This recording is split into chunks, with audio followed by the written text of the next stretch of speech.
Hello everybody, welcome to Swaz Creations. Today we'll be showing you how to make easy and healthy tomato soup.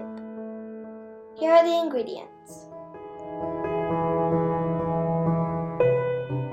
In a cooker, add tomatoes, carrots, onions, wash moong dal, and a cup of water.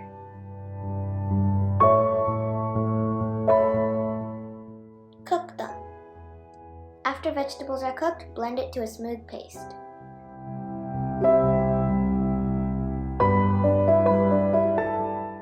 Pour this into a cooking vessel.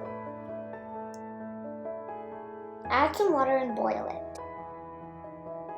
I like this consistency. If you want, adjust it to your taste. Add salt and pepper. Add 1 tablespoon of butter and mix it. Bring it to boil on low to medium flame.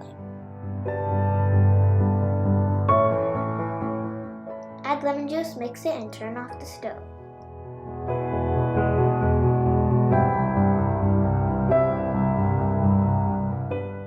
Now tasty and healthy tomato soup is ready. You can serve with croutons. Thank you for watching. Please like, share, comment, and subscribe to Swaz Creations.